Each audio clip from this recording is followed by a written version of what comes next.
नमस्कार। ज्वलंत मुद्दों पर आधारित हमारी राय में आप सभी का स्वागत करता हूं। मैं हूं राजीव। तो दोस्तों, बीजेपी संसद का विशेष सत्र बहुत ही रहस्यमय तरीके से बुला रही है। इस विशेष सत्र में क्या होने वाला है, इसे लेकर ऐसा सस्पेंस बढ़ता जा रहा है जैसे कोई थ्रिलर पिक्चर चल रही है और आखिर तक राज नहीं खुलना चाहिए। लेकिन राजनीति में लुका छिपी और सस्पेंस का खेल खेलने वाली बीजेपी ये नहीं देख रही है कि इधर वो लोकतंत्र से खिलवाड़ कर रही है और उधर उसके घर में ही बड़ा खेल हो रहा है। दरअसल बीजेपी के कई खिलाड़ी अपनी पार्टी के हाईकमान को ही धमका रहे हैं। मध्य प्रदेश, राजस्थान और महाराष्ट्र, इन तीनों राज्यों से हाल में ऐसी खबरें आई हैं जिनसे पता चल रहा है कि बीजेपी में भीतर ही भीतर कितनी दरारें बन गई हैं और इन दरारों से हार का पानी कब रिस रिस कर केंद्र की सत्ता तक पहुंच जाएगा, बीजेपी को इसका पता भी नहीं लगेगा। अभी तो बीजेपी इस अंदाज में काम कर रही है कि अगर विशेष सत्र बुलाने का राज खुल गया तो उसकी चाल बेकार हो जाएगी। मगर बीजेपी को समझ लेना चाहिए कि उसकी चालें अभी से उल्टी पड़नी शुरू हो गई हैं। खैर, आइए सबसे पहले बात करते हैं महाराष्ट्र की, क्योंकि अभी अभी मुंबई में इंडिया गठबंधन ने अपनी तीसरी बैठक की है और उसके बाद कई सारी समन्वय समितियां यानी कि कोऑर्डिनेशन कमेटी बना दी गई हैं। अब इंडिया गठबंधन के सभी दल मिलकर चुनाव में बीजेपी को हराने की रणनीति पर काम कर रहे हैं और उधर बीजेपी के भीतर ही उसके साथ ही बीजेपी को मात देने में लगे हैं। दरअसल इंडिया की मुंबई बैठक का असर मोदी सरकार के साथ साथ महाराष्ट्र सरकार पर भी दिखने लगा है। आप जानते हैं कि महाराष्ट्र में उद्धव ठाकरे वाली महाविकास आघाड़ी सरकार को बीजेपी ने पहले ही शिवसेना में सेंध लगाकर हड़पा था और फिर एनसीपी में भी फूट डाल दी थी। शिवसेना से एकनाथ शिंदे और एनसीपी से अजित पवार को तोड़कर महाराष्ट्र की दो बड़ी पार्टियों को कमजोर करने की चाल बीजेपी ने चली थी और अब बीजेपी के लिए दूसरों के घरों में सेंधमारी करना घातक साबित हो रहा है, क्योंकि बाहर से आए दोनों लोग अब मिलकर बीजेपी के लिए परेशानी बन रहे हैं। आइए थोड़ा खुलासे के साथ अपनी बात रखता हूं। आप जानते हैं कि महाराष्ट्र में फिर से मराठा आरक्षण के मुद्दे ने जोर पकड़ लिया है। पिछले सप्ताह जालना जिले में आरक्षण की मांग कर रहे प्रदर्शनकारियों पर पुलिस ने लाठीचार्ज भी किया, जिस पर अब बीजेपी के दोनों साथी यानी एनसीपी और शिवसेना जो टूटे हुए हैं यानी शिंदे और अजित पवार, इन दोनों के लोग जो हैं नाराजगी जता रहे हैं। आलम यह है कि मुख्यमंत्री एकनाथ शिंदे और उप मुख्यमंत्री अजित पवार एक जैसे विचार रख रहे हैं और बीजेपी की तरफ से उप मुख्यमंत्री देवेंद्र फडणवीस जो हैं वो किनारे कर रहे हैं, यानी कि वो इस बात से इत्तेफाक नहीं रखते हैं। अजित पवार तो हमेशा से एनसीपी के कारण मराठा आरक्षण के पक्ष में रहे हैं, इसीलिए उन्होंने पुलिस के लाठीचार्ज की निंदा की और सोशल मीडिया प्लेटफॉर्म एक्स पर लिखा कि इस मामले में पुलिस की भूमिका की जांच होनी चाहिए और दोषी पुलिसकर्मियों पर कार्रवाई होनी चाहिए। वहीं मुख्यमंत्री एकनाथ शिंदे ने भी लाठीचार्ज के बाद घायलों के लिए संवेदना जताई है। आप जानते हैं कि शिंदे खुद मराठा समुदाय से आते हैं, लेकिन बीजेपी नेता देवेंद्र फडणवीस ने, जो उप मुख्यमंत्री हैं महाराष्ट्र के, उन्होंने अजित पवार और एकनाथ शिंदे से यानी एक और उप मुख्यमंत्री और मुख्यमंत्री उनसे अलग जाकर के पुलिस वालों का बचाव किया और कहा कि गांव वालों ने पहले पत्थरबाजी की और पुलिस को हालात संभालने के लिए लाठीचार्ज करना पड़ा।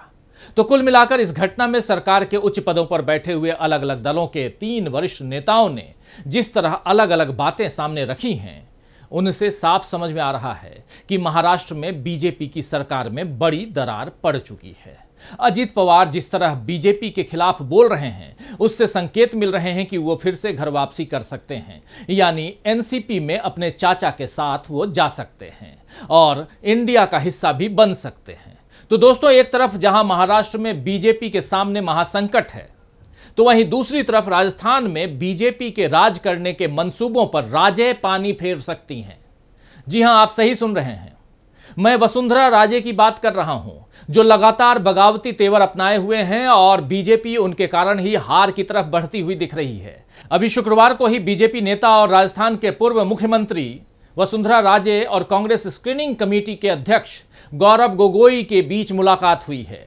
यह मुलाकात उदयपुर एयरपोर्ट के वीआईपी लाउंज में हुई।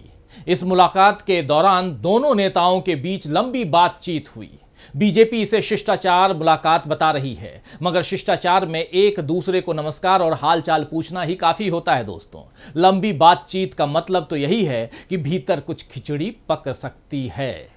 वैसे भी वसुंधरा राजे बीजेपी में अपनी उपेक्षा को लेकर लगातार नाराजगी दिखाती रही हैं। इस मुलाकात की तस्वीर पर कांग्रेस नेता रागिनी नायक ने एक फिल्म के गाने की लाइनें ट्वीट की हैं। रागिनी नायक लिखती हैं, गजर ने किया है इशारा, घड़ी भर का है खेल सारा, तमाशाई बन जाएंगे खुद तमाशा, बदल जाएगा ये नजारा। खैर, अब नजारा किस तरह बदलता है ये देखना दिलचस्प रहेगा। हो सकता है वसुंधरा राजे बीजेपी में बनी रहें, लेकिन कांग्रेस नेता से लंबी मुलाकात कर उन्होंने आला कमान तक ये संदेश यानी ये पैगाम तो भेज ही दिया है कि उनकी उपेक्षा करना बीजेपी को भारी पड़ेगा। वैसे नजारों की बात निकली है दोस्तों, तो मध्य प्रदेश में बीजेपी अध्यक्ष जेपी नड्डा की मौजूदगी में एक अलग ही नजारा दिखा। जरा इस वीडियो को देखिए। तो ये तस्वीर 3 सितंबर की है। चित्रकूट विधानसभा क्षेत्र की तस्वीर है ये, जहां मंच पर बीजेपी के सभी बड़े नेता बैठे हैं और भारत माता की जय के नारे लगा रहे हैं। लेकिन बीजेपी अध्यक्ष जेपी नड्डा अपना हाथ ऊपर नहीं कर रहे हैं, वो नारे नहीं लगा रहे हैं, ना वो नारे लगा रहे हैं और न ही हाथ ऊपर कर रहे हैं। आखिर ऐसा क्यों है?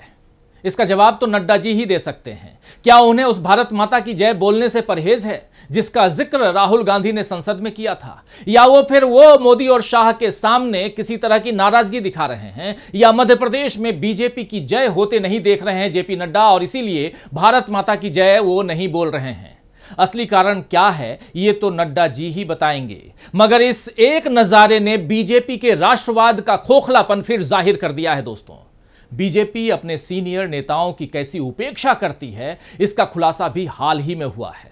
आइए जरा और आगे बढ़ते हैं।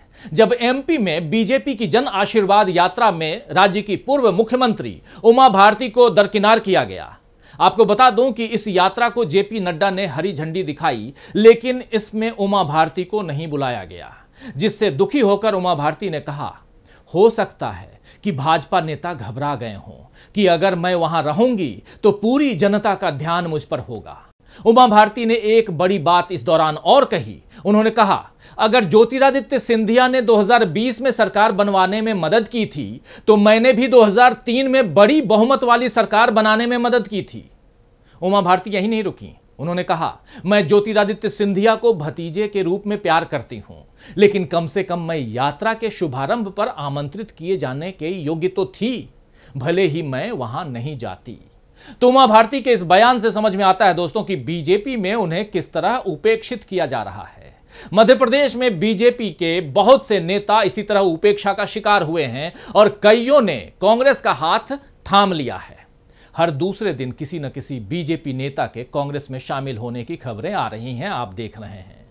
चुनाव के पहले बीजेपी में यह भगदड़ साफ बता रही है कि आने वाले वक्त में बीजेपी के लिए नजारे अच्छे नहीं हैं। तो दोस्तों, आज के लिए बस इतना ही। नमस्कार।